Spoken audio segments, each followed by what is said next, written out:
everybody for coming. I want to introduce Lindsay McCluskey, who is our president of the United States Student Association. She's been a student leader for a long time, comes out of UMass Amherst, and I'd like everybody to join me in giving a warm welcome.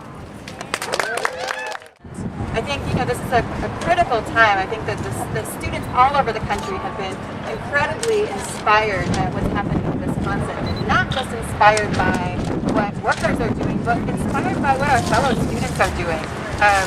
USSA, the United States Student Association, has a statewide affiliate in the state of Wisconsin. It's called United Council of UW Students, and they've been organizing statewide walkouts time and time again, day after day, busing students to the Capitol, sleeping in the Capitol for more than a week at a time, all to defend their state, to defend their communities, to defend their families, to defend their parents' jobs, and to defend the future of Wisconsin and, to an extent, the future of our country. Because students in Wisconsin, along with labor leaders, are there not only to defeat this bill, but to take a stand for what we want our future to look like, for what we want to see in terms of our ability as Americans to be able to have a say in the conditions under which we study, and under the conditions under which we work, and the conditions under which we live. And I believe, and USSA believes, that the student struggle to achieve a say in our future, and the worker struggle is one struggle. We must be in solidarity with our brothers and sisters in the labor movement, and we must be in solidarity with not only Wisconsin, but every state, because what's happening in Wisconsin is definitely not an isolated issue, right?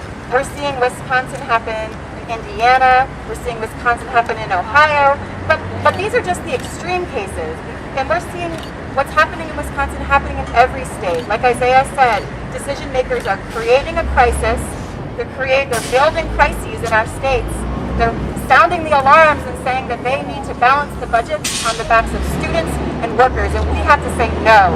We can't let these crises, these so-called crises, be dictating our futures, being able to dictate the future of each state, of young people, because we're the first generation that's going to live a lifestyle that's probably less prosperous than our parents, because of these so-called crises that are being created and the draconian cuts that are the responses to these crises. And being here in Washington, D.C. and being part of a national organization, we have an interesting vantage point because we get to see it all from a bird's eye view in a lot of ways, and we get to see what's happening state by state. But we also have to recognize that the same thing is happening on the national level, that the federal budget is being balanced on the backs of working families, of middle-class families, and of students.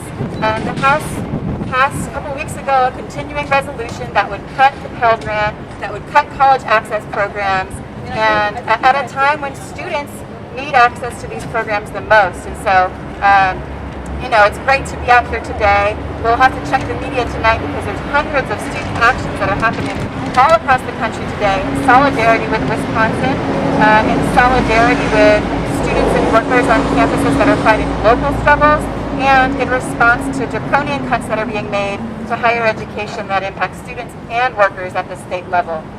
So, I think it's important right now to recognize that the student movement has shaped social movements for generations, and that we have a proud tradition in the student movement of really changing the tide, ending wars, standing for racial justice, and we have an opportunity right now to define this moment. There's lots of people who are older than us in the labor movement and in other movements that are trying to shape this moment. But we are the people that are most impacted. We're the ones that are going to live our lives and raise our families under the conditions that are being created right now. So it's on us to really step up, to be organizing on our campuses, to be in solidarity with workers in the labor movement, and be connected to the greater overall student movement to make sure that we're taking this opportunity to shape our future, to stand for a strong middle class, a strong working class that has a say in what they're paying to go to college, has a say in what benefits they're getting at their job, and to create a country that works for us. So.